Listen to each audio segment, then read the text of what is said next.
Hello, welcome to the queue. So I may have mentioned that I was going to take some time off from YouTube games, but an opportunity has arisen, and the opportunity is Operation Champ. Now, I had agreed to play in a Global War 36 game coming up called Operation Red October, which some of the players that are going to be in that game are currently playing another YouTube game online. They're about halfway done. So I figured, well, I got a month or so at least, at the very least. So I'll just take some time off and, we'll start that game up at that time. But I think that game now is going to be a summertime start. So I do have some time, and a couple of the guys that are in Red October are in this game, Operation Champ. So I know now that there's no conflict of time interest there. So this game will finish, and we'll probably still have a break before Red October starts up. So an interesting story on the name. I'd like to tip my hat to Global War Enthusiast. He came up with the name Operation Champ, and he's not even in the game. So he came up by using the letter of everyone's first name and spelled out Champ. And C is for categoric cow. And I had to write that one down because I'm not familiar with that handle, because he doesn't have a channel, so he hasn't posted any videos before. So this will be new for him, and this is my fourth take because I keep rattling this dang piece of paper, so I'm gonna throw it away. Now I can't rattle it anymore and distract me. Categoric cow will be playing Germany and Italy, and so that's your C. H, Hambone, and I'll be playing UK, the Commonwealth, and a little bit of France. Well, all of France, but it's really little.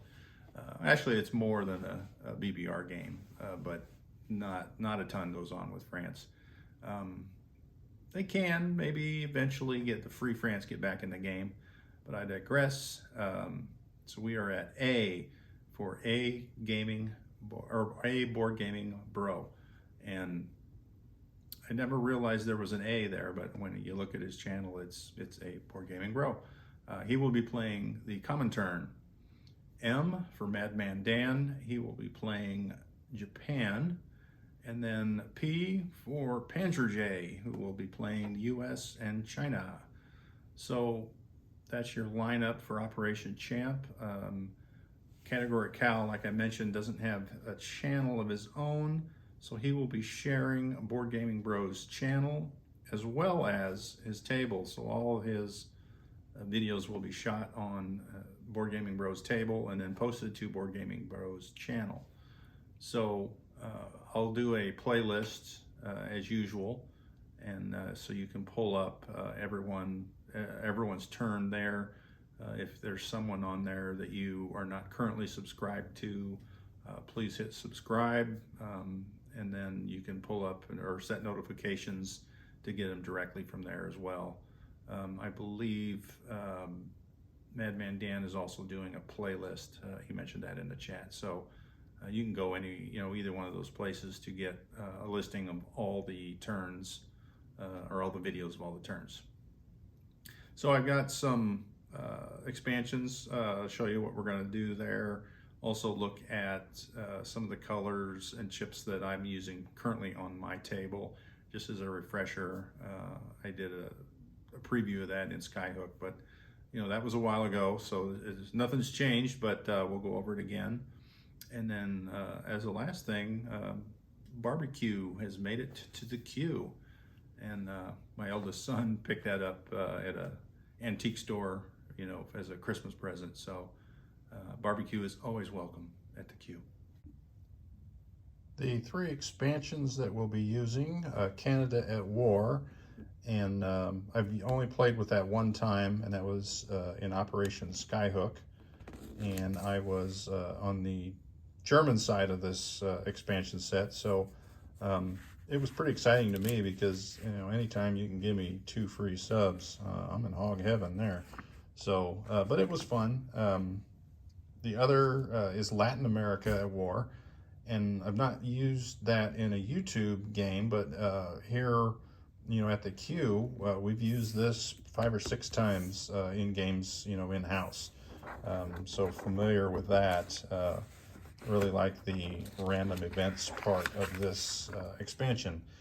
And then Colonial Troops, and now that's new to me. I actually had to print that one off and go over it, some of the things. And it's basically Colonial Troops for all the different nations, and it goes through and it lists them out. Most of them are, I think, UK and Italy, but there are some others. I think every nation has at least one, and some of them start on the board. So I've got the orange chips there, just marking the ones where they start, because every single colonial unit is different.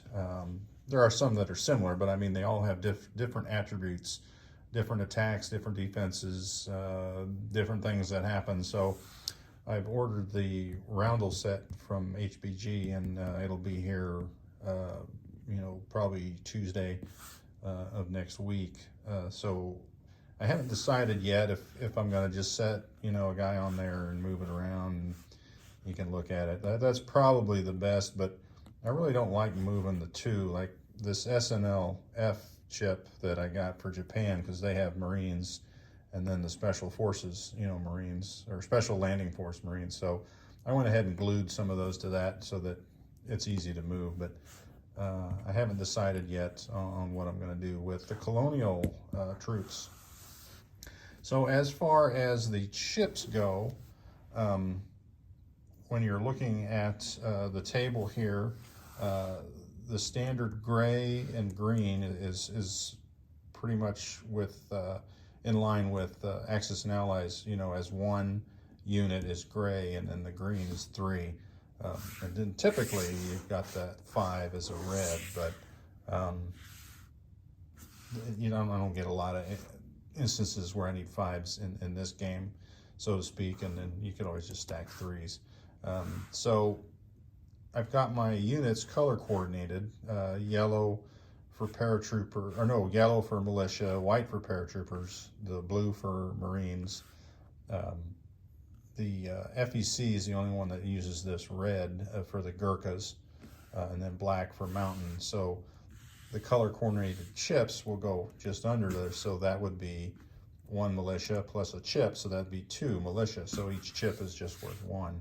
So there will be some stacks of those.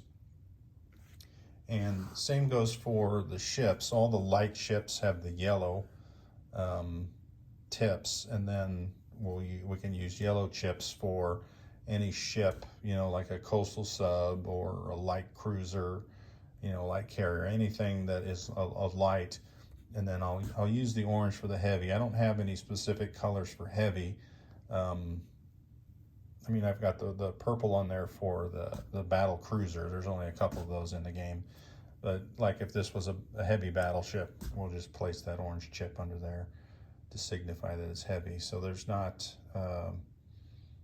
separate sculpts, or, well, like I said, there might be separate sculpts. Like if I was playing the US, I do have B-29 super fortresses. So obviously those will be the you know, the heavy bombers. But either way, for most of the units or nations on the board, we'll just use that orange.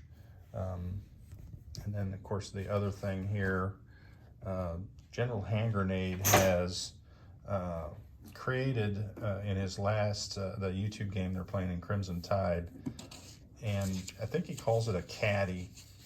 And so I really like the idea for placing out all the buys and purchases, and this is kind of our my son's a graphic designer, so I gave him the idea, and then he's thrown out some ideas here as far as to make up some of these sheets for each nation. So this was one of our sample sheets, and then what I'll end up doing is printing these on a hard cardstock And it's got places, you know, for the Lend-Lease, for the shipyards, influence rolls, tech rolls. We can put our dice out here with those chips. Let me grab one of those chips real quick. I should have had that laid out, so, you know, like if I'm going to do that, I'll put a green dice by the radar, and then, you know, put the blue dice if we're going to do the, whatchamacallit, was thinking it was income, wartime income. Couldn't remember the name. So I can lay those out there, and then, of course, for the U.S., I've got all these by the factories, and U.S. probably doesn't ever build factories outside of where these normal. They'll upgrade, so I can place, you know, my units that are purchased, and they're going in the New York factory, and they're going in the Pacific Northwest. So I think that'll be helpful. But like I said, General Hand Grenade came up with the idea, and I'm kind of running with it. And his is generic, so you can use it with any nation. But I think I'm going to come up. I've got, like I said in that preview there, we've got some ideas. So oddly enough, the one that isn't done is Britain and the Commonwealth. So that won't be available for turn one, I don't think. But we'll try and get on it, and so you can see how that's going to work. And there might be some things that we have to do to change that after a game, you know, some updates. So when I finally get it where I want it, then we'll print it on some cardstock, and we could mount it on a masonite board or something, so it's easier to move around. Here's what those chips look like in the setup. If you look at China here, so you got militia, and there's 3 chips under that, so four militia. Mountain, there's 2 mountains, so there's a guy and a chip, and then of course 1s and 3s. So that's kind of how the game board will look here on my channel anyway. Other people's will be different, and we'll get this game underway tomorrow.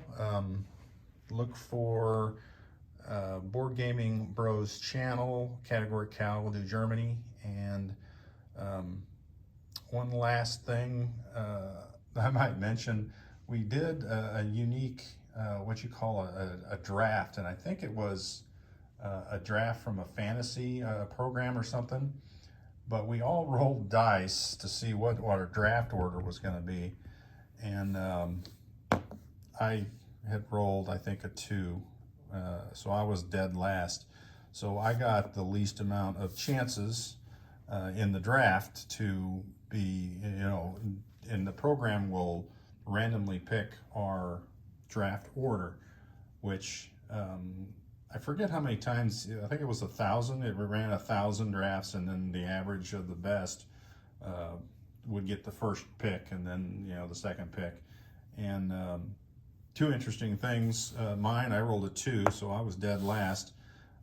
But when the draft was rolled through the program, and it picked me as number 1, so I went from being last. And typically when we're playing games, you know, here or at different locations, we're rolling dice to see who's playing what or who gets to pick what. So the dice let me down, sort of like getting shot down by an anti-aircraft gun. But then the program put me there on top. The other interesting thing is Panzer J rolled, I forget what he rolled, maybe a 10. So he was number 2 in the draft order by dice.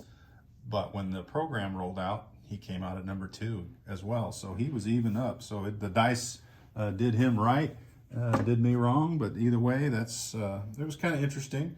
And I believe that is posted on Board Gaming Bros channel. It might, yeah, I think it is. I know he sent it in the chat, but I think it's posted on his channel as well. So it's kind of cool. There you have it. Look for turn tomorrow. I'll get this posted tonight, and the games will begin. Thanks for watching, and like I said earlier, please subscribe to all the players in the game.